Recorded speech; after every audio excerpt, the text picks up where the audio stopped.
There was a time when people traveled on airlines such as Pan Am in luxury and style. Roominess extends even to the powder rooms.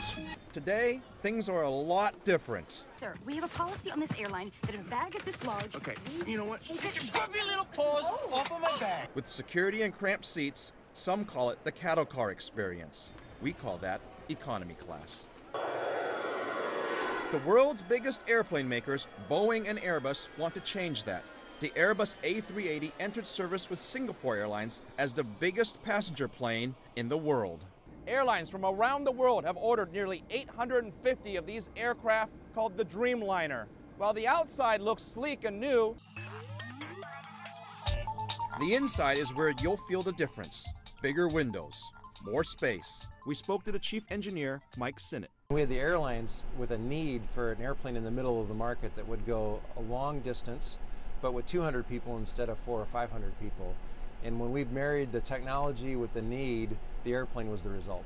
The airline industry has been losing billions because of high fuel costs. Boeing says this plane behind me will help airlines save nearly 20% in operating costs. But with the banking industry in trouble, volatile oil markets, and part of the world in recession, can the airlines really succeed?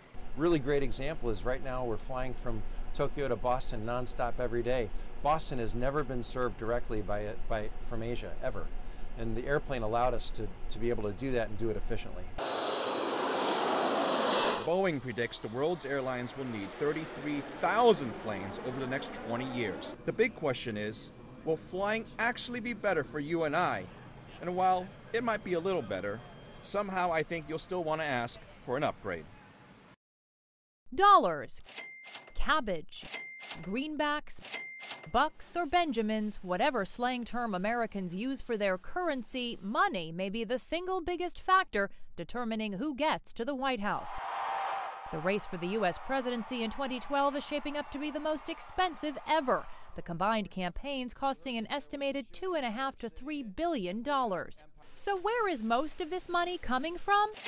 Wall Street. Between 2011 and 2012, people working in the finance, real estate, and insurance industries donated $370 million to candidates and the lobbying groups that Americans call political action committees, or PACs. One candidate is overwhelmingly getting the financial industry's support, Republican Mitt Romney. Romney's biggest donors work at Goldman Sachs, J.P. Morgan Chase, and Morgan Stanley. Right, they don't mean anything. Bob Biersack is with the Center for Responsive Politics. They're getting money so far, at least, in large increments from specific individual people. A very small number of people, up to 100, but no more. I, Barack Hussein Obama, do solemnly swear. In 2008, Barack Obama won the presidency after raising $750 million, shattering the U.S. political fundraising record. Obama was the first presidential candidate who did not take public financing, which by law limited the size of donations. It opened the door to even more money flowing into American presidential races, affecting their outcomes. It changed the way these campaigns work because nobody's going to take public money now.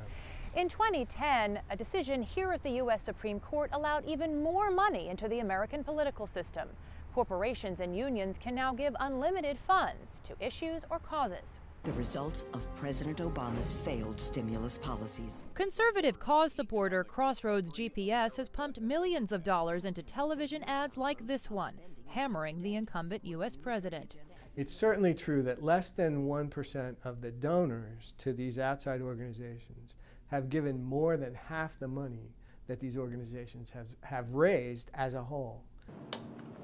Nathaniel Heller is the executive director of GlobalIntegrity.org, which tracks corruption and political spending around the world.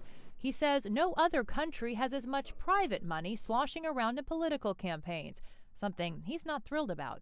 Does this open the door to rampant corruption? I think it makes it a lot easier. It's not a guarantee that things will become automatically more corrupt, but it certainly is a lot easier, and now it becomes a lot more legal. According to Global Integrity, the U.S. rates much lower than democracies in Europe and South America when it comes to the effectiveness of political finance regulations. So countries like Colombia, which have, of course, other major problems, actually are much more transparent in the ways that they fund campaigns and the way they disclose those donations. In the U.S., we've sort of seen this backsliding rather than progress, and now we're sort of stuck in the mud. All that cash flowing into the American presidential race has already kept the candidates on the money trail more than the campaign trail. And while the biggest fundraiser doesn't always win, neither campaign wants to risk defeat because it got outspent.